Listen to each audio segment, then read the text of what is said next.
장사의 신이다. 자, 목차 보면은 부록 1, 2, 3, 4 이렇게 있는데 원래 부록이 맨 마지막에 있는데 임팩트 있게 부록부터 먼저 들어갈게요. 부록은 이제 각 가게들 이렇게 대박난 사례들 소개하는 겁니다. 자, 1번 벅벅. 벅벅 햄버거예요.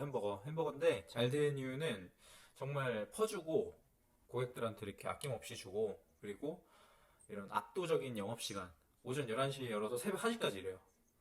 대박. 근데 일요일에만 1시에 열어서 저녁 10시에 닫나? 그래요. 예.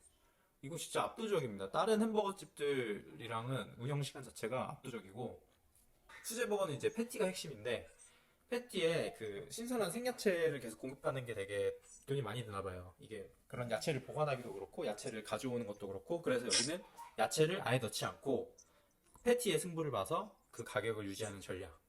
네. 이게 바로 벅벅의 전략입니다. 근데 벅벅을 보면 인테리어가 진짜 별로예요. 이게 바닥도 보면은 마감 상태도 진짜 이거는 그냥 되게 아쉬운 점. 잘하고 있다고 생각하는 거는 이렇게 키오스크 쓰는 것들. 키오스크 쓰면 이제 인건비 줄일 수 있잖아요. 네, 그러면서 다음 대통령입니다. 대통령은 잘 되는 이유는 고기를 다 구워서 줘요. 그래서 그 구워서 나오는 거를 어필하려고 길 밖에다가 이렇게 어떤 식으로 나오는지 모형으로 우리 꼭 푸드코트 가면 이렇게 있는 것처럼 이렇게 전시를 해놓고, 사장이 고기를 진짜 잘 굽는데요, 여기는. 그리고 가격이 나쁘지 않아요. 가격 보면은 중짜가 35,000원, 대짜가 49,000원이니까 뭐 그렇게 부담스럽지 않고. 그 다음 셀피는 이제 피자집인데 여기가 신라호텔 출신 요리사래요. 그래서 약간 건조가 있고 자기 그 자존심이 센데, 그래서 피자 간이 되게 짜대요. 왜냐면 피자가 원래 그 오리지널 피자 그 이탈리 쪽이 좀 짠가 봐요. 한국 입맛에 맞게 좀 그 지역에 바꾼 뒤에 매출이 상승했대. 좀 덜 짜게 만들고. 근데 이렇게 수제 피자 같은 경우에는 식으면 더 짜대. 그래서 오히려 배달이 마이너스라서 배달을 포기하고 그냥 홀에다가 사람을 줄을 세우는 전략으로 갑니다. 그리고 피자도 보면은 이런 세트 메뉴 보이세요? 여기 치즈볼이나 뭐 샐러드나 아니면 여기 감자튀김 이런 거를 사실 섞어줘야 남는다. 그리고 1인 메뉴가 피자 같은 경우에 여기는 미니라고 해서, 만약에 피자가 마늘마 이러면은 미니는 한 8,000원, 7,000원 이 정도 가격으로 또 그렇게 해주니까 혼자 오는 사람도 와서 먹을 수 있고. 네. 다음 알리삼구 보쌈족발, 여기 용산에 있다는데 가보진 않았는데, 여기 진짜 그 첫 번째 사진 보세요. 여기 매장 입구인데 옆에다가 이렇게 막 냉장고 밖에 꺼내 놓고 막 지저분하고 난리잖아요. 이런 거 보면은 구조도 별로고 사장 표정도 되게 암울했대, 처음 보자마자. 장사가 안 되다 보니까 아무래도 암울할 수밖에 없겠죠. 근데 이게 보니까 가격표, 상차림 모두 기본적으로 나가야 될 반찬도 안 나가고 완전 개판인 거지. 근데도 족발 맛은 대박인 거야. 그러니까 여기 저자가 느끼기에 이 사람은 장인 정신이 있는 타입인 거지. 손이 진짜 느리고 센스가 진짜 없나 봐. 그런데도 김치를 직접 담그고 있는 그 장인 정신. 새벽 6시까지 준비하고 오전 8시 오픈한대. 그럼 2시간 자는 거잖아. 대박이지, 대박. 그러고 나서 이제 홍보가 되고 나서 이렇게 좀 가게도 깔끔해지고, 그 다음에 이제 배달도 늘었는데, 오히려 그 배달을 자기가 손이 딸리니까 못 따라가는 거야. 그래서 다시 가서 또 컨설팅 해준 게, 너가 팔 수 있는 만큼만 팔아라. 그리고 주문이 너무 들어오면 배달하면 잠깐 내려라. 그러니까 그 정도의 센스도 없는 거지, 운영할 수 있는. 근데 그래서 자기가 어떤 사람인지, 내가 손이 느린지 손이 빠른지, 뭐 사람 다루기가 좋은지 못한지 이런 걸 좀 알고 소화할 만큼만 팔아라. 근데 이런 거 보면은 사실 우리가 볼 때는 되게 기본적인 건데, 이거 가게 앞에 이거 뭐야 이게. 근데 이거 안 되고 있는 사람이 상당히 많아요, 보면. 다음 밥스틱. 밥스틱은 처음 들어봤는데, 이게 뭐냐면 그 누룽지 밥 같은 걸 이렇게 스틱 같이 만들어가지고 밥 대용으로 먹나 봐요. 이게 저도 먹어본 적은 없는데, 근데 여기 갔더니 모든 게 애매한 상태. 인스타 홍보도 제대로 못해. 뭐 누룽지도 하나 만드는데 막 엄청 오래 걸려. 밥 스틱 하나 만드는데 막 10분씩 걸리니까 사람들이 기다리느라 지치고 제대로 먹기가 힘든 거지. 그래서 제시해준 게, 누룽지를 먼저 만들어 놓고 냉장 보관하라고 다시 데워주면 되게 빨리 제조할 수가 있나 봐요. 그래가지고 기존에 만들던 거에 진짜 몇 개는 더 만들 수 있게 이렇게 바뀐 거죠, 시스템이. 이런 게 필요하다는 거지. 근데도 맛은 변하지 않게. 그래서 누룽지가 며칠까지 냉장 보관했을 때 맛이 안 변하는지 이런 걸 계속 체크를 해야 된다는 거예요. 근데 이 가격대를 보니까 그거 딱 그 예전에 우리 컵밥이나 아니면 무슨 이런 밥버거 같이, 그 밥보다 싸면서 맛있는 그런 느낌. 간단하게 먹을 수 있는 그런 느낌. 치즈 스마일. 여기는 느낌이 딱 그 메뉴판만 봐도 약간 피자 스쿨 느낌 나잖아. 피자 스쿨? 근데 피자 스쿨보다는 되게 맛있나 봐요. 일반 피자 브랜드 정도 나오나 봐. 그러니까 제가 보기에는 그 약간 도미노와 피자 스쿨 사이 정도 느낌인데, 피자 스쿨은 씹어 먹을 수 있을 정도의 능력이 되는 거지. 근데 이 사람이 현실 파악이 좀 안 돼서 그 수제 피클을 만들고 있더래. 맛은 너무 좋은데 너무 효율도 떨어지고 그리고 돈도 200밖에 못 버는데 너무 자기보다 힘든 사람들을 기부하고 도와주고 있는 거야. 이게 뭐 다 안 되지. 힘들지. 그러니까 이런 거에 대해서 좀 더 이제 현실 자각을 할 필요가 있고 원가를 좀 파악을 해서 피자가 남는 게 별로 없기 때문에 세트 메뉴를 구성한다든지 아니면 아까 말했던 그런 옵션들 옆에 깔아주는 거 그런 걸로 구성을 해서 좀 더 올릴 수 있다. 그리고 잘하는 걸 활용해야 된다. 같이 가서 찍어보니까 여기는 이 사람이 먹방을 잘한대. 그래서 이 사람 자체가 그 개봉동 피자 장인이라는 채널을 운영하고 있대요. 먹방을 찍나봐요. 네, 1, 2, 3, 4 파트 이렇게 쭉 있는데 파트별로 내용을 이렇게 딱 구분해서 뭘 전달하기는 좀 애매해서 제가 그냥 쭉 읽으면서 마음에 들었던 그런 포인트들을 가져온 것도 있고 제가 따로 이렇게 각색한 것도 있고 한번 들어보세요. 이 사람이 이제 중국집과 피자헛에서 알바를 했었는데 그때 알바할 때 깨달았던 게 중국집은 약간 주방장 의존도가 너무 심해서 그 주방장이 좀 삐치거나 좀 기분 나쁘게 하면 힘들어지는 거지. 갑질이 장난 아닌 거지. 주방장이 막 사장을 막 휘두르는 거지. 근데 피자헛은 그런 게 아닌 거야. 누가 와도 내가 일을 아무리 잘하지만 내가 없어도 돌아갈 수 있는 그런 시스템인 거죠. 그래서 거기에서 바로 시스템이 얼마나 중요한지를 좀 깨달았고 같은 일을 해도 어떻게 하냐가 되게 중요하다는 건데 전단지를 뿌려도 그냥 전단지를 1000장을 뿌리면 한 2명 정도한테 연락이 온대요. 그럼 2%도 안 되잖아요. 0.2%잖아, 0.2%. 근데 이거를 배달하는 사람들한테 좀 부탁을 해서 혹은 뭐 돈을 더 줬겠죠? 자기가 배달을 가는 집에다가 전단지를 뿌려달라고 했대요. 그러면은 어차피 배달 음식을 시켜먹는 사람들한테 전단지를 뿌리니까 그 퍼센트가 올라가는 거지. 그 다음에 이제 버텨야 이긴다. 버텨야 이긴다는 뭐 외부적인 위기는 앞으로 계속 올 수밖에 없다. 코로나든 IMF든 뭐 졸독감이든 뭐 돼지콜레라든 내가 하고 있는 그 특정 그 장사에 관여된 그런 위기는 계속 올 수밖에 없다. 그래서 포기하지만 않으면 성공할 수 있다. 내게 문제가 없고 자신이 있으면.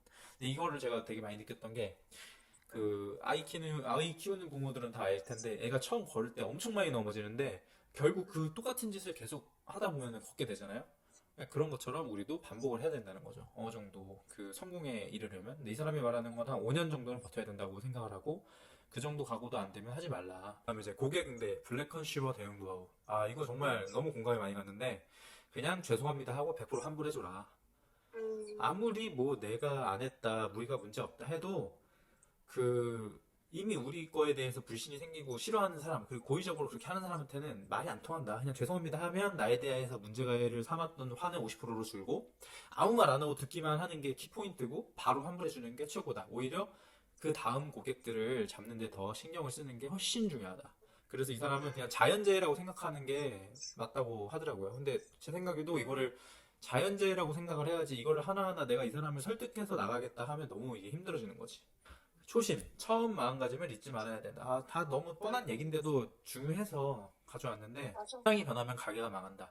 사장이 장사 좀 잘 된다고 이런 금팔찌 차고 오고 막 무슨 명품 같은 거 입고 막 주방 들어가고 걸리적거리고 하잖아요. 신경 쓰이고 그러다 보면은 당연히 음식에도 집중이 안 되고 또 그렇게 하고 다니면 막 비싼 거 입고 다니면 막 거만해질 수밖에 없대요. 근데 그게 고객들이 다 보이고 거부감이 생기는 거지. 그러면은 안 오게 되는 거야. 아, 이 사람은 이제 변했구나. 이렇게 생각을 하니까 되게 맞는 말인 게 부자는 거짓골을 하고 있어도 부자 맞잖아요. 네. 근데 맞아. 거지는 아무리 뭐 차려 입어도 그냥 그지야. 문제의 원인은 항상 나에게 있다. 이거는 이제 구글에 강서구 파티룸이라고 딱 치면 스페이스 클라우드가 1번으로 뜨고 그 다음 온도리네가 뜨는데 지금은 이제 온도리네 영업을 안 하는데도 두 번째로 뜨죠. 그러네. 근데 문제가 여기 있어요. 뭐가 문제냐? 여기서 우리 온도리네 사진은 이거 하나랑 이거 두 개. 너무 약해 광고가. 그러네. 사진이 그죠? 근데 스페이스 클라우드는 자기네께 딱 뜨잖아 하나. 그리고 또 이건가? 스페이스 클라우드는 아무튼 엄청 커요. 이게 지역별로 거의 다 있어요. 역삼, 강남, 뭐 마곡, 설릉, 이태원 막 다 있단 말이야.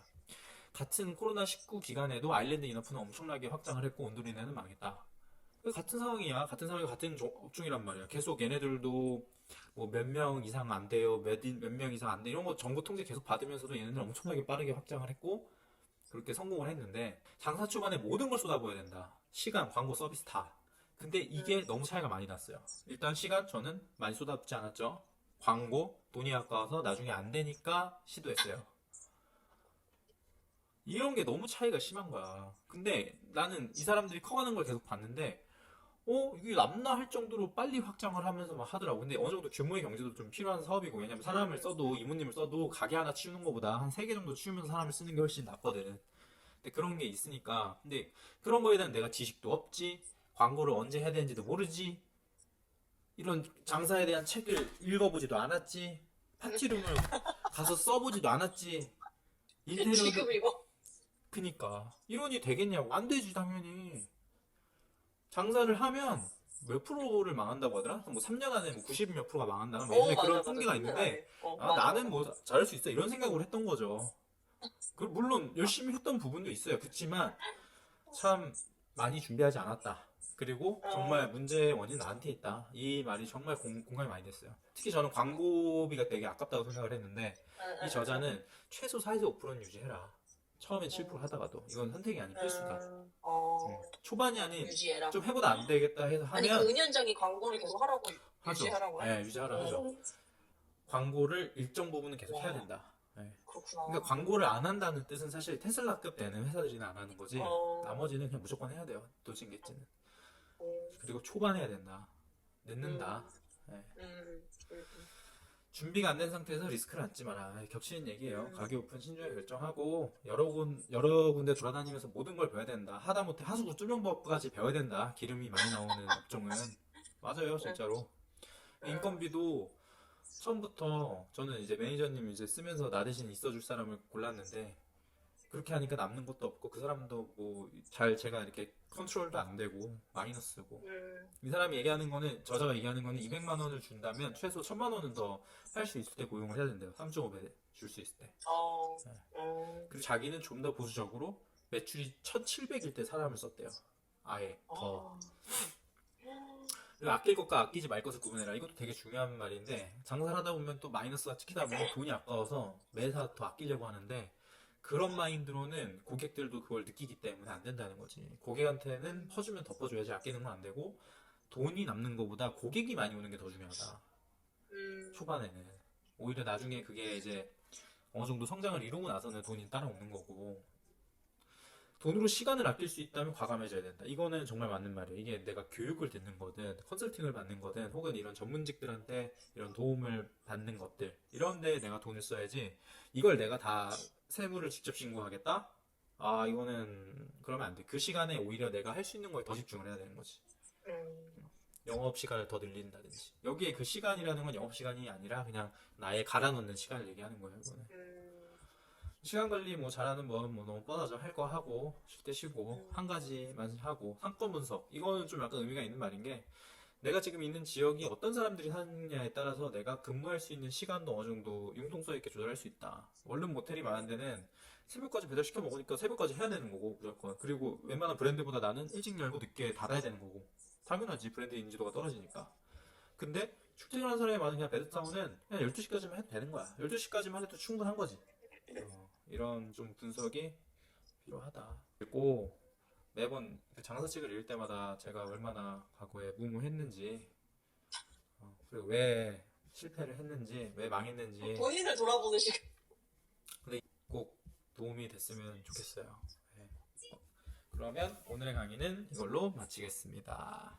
안녕. 아니 Q&A도 없어? 강의가? Q&A. 예, 없는지 알거든. 이거 억지로 듣고 있는 것 같아요. 아니, 그때 한번 또 저한테 피드백을 주셨잖아요. 왜 이렇게 말만 많냐. 저는 바로 개선합니다. 제가 되게 많아서 좋았어. 능력이 딸려서 그렇지 개선은 바로 합니다. 금팔찌 너무 웃겼어요. 이 금팔찌, 근데 생각해보세요. 이거 금팔찌 차고 있는 사장이 있다고 하면 가고 싶어집니까? 아니. 그러니까 근데 이거는 되게 빠르게 변하는 것 같아. 사람들이 조금 돈을 벌면 정말 금팔찌가 그냥 상징적인 느낌이긴 한데, 그쵸. 정말 이렇게 뭔가 더 차를 바꾼다든가 막 그렇게. 근데 저도 그런 걸 느꼈던 게, 심지어 맛있는 가게고 되게 큰 가게인데 사장님이 너무 부자같이 있으면 좀 가기가 그래. 좀 그런 게 있는 것 같아. 맞아. 그리고 되게 충격적인 것들은 블랙 컨슈머 행동 특집 가장 많은 것. 불합리한 주장. 그러니까 의미가 없어. 이거는 진짜 그냥 진짜 바로 환불해주고 다음 손님한테 집중하는 게 훨씬 나아. 진짜. 그래서 이게 자연재해라고 하는 말이 너무 맞아. 그니까 이게 진짜 저도 많이 와닿았어요. 와, 그런 거. 그리고 이게 실제 이 사람들의 케이스를 가지고 얘기를 하니까, 뭔가 안 되는 집은 다 각자가 다 특징은 있지만 정말 다양한 이야기로 안 되는구나. 그렇지, 그렇지. 그냥 맛 하나가 없어서 안 되는 게 아니구나. 음. 역시 장사랑 맛은 같아 보이지만 또 다르구나. 이런 느낌? 사소한 게 또 모여서 바뀌는 것도 있고. 단골 중에서 깨달았어. 저도요. 저도 정말 왜 그때는 그렇게 그랬을까 이런 생각을 많이 아니 해요. 그리고 나는 어느 정도 내가 도달하면 필요 없는 건 줄 알았어. 아니 근데 그게 도달해도 계속 하는 게 의미가 있대요. 그러니까 근데 그게 나는 놀라웠어. 사회에서 그렇게 생각하는 게. 꾸준하게 어느 정도 계속 노출을 시켜줘야 되나 봐요. 그게 왜냐면 아. 광고 싸움이 너무 치열하다 보니까 아예 안 나오는 것보다 눈에 계속 나오게 하는 게 의미가 있는 거죠. 그리고 그 정도 그 비용은 그냥 고정비라고 생각하는 게 오히려 나은 것 같아요. 그냥 고정비 나가는 전기료, 전기 요금처럼 가게를 한다면 당연히 나간다. 그 정도는. 알겠어. 사실 그 예전에 읽었던 모든 비즈니스는 브랜딩이다. 저 책을 읽어보면 무슨 내용이 나오냐면 실질적인 가치가 그러니까 똑같을 때는 당연히 마케팅이 훨씬 중요하고 실질적인 가치가 약간 떨어지더라도 마케팅이 잘 되면 그 시장을 아예 그냥 독점할 수도 있대요. 완전. 그 정도로 마케팅이 엄청 파워풀하다. 사람들은 실제 이게 효과가 얼마가 있는지 그 실제 효용성보다 그렇게 있어 보이게 그 사람을 믿게 만드는 게 훨씬 중요하다는 거지.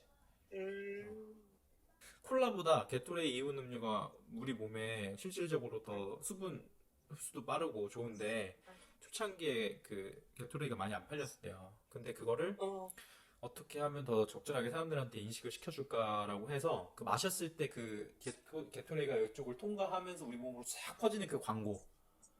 그거 이후로 게토레이가 엄청난 매출을. 맞아. 그거 기억나 아직도. 맞아. 그런 광고들. 사람들 머릿속에 효과가 장난 아니야. 딱 스틱 심어줄 수 있는 그런 광고들. 맞아. 그런 게 중요하다고 하더라고요. 또 저는 그러면 다음 책을 열심히 읽고 다시 정진하도록 하겠습니다. 화이팅! 화이팅. 안녕! 된 거예요, 녹화가?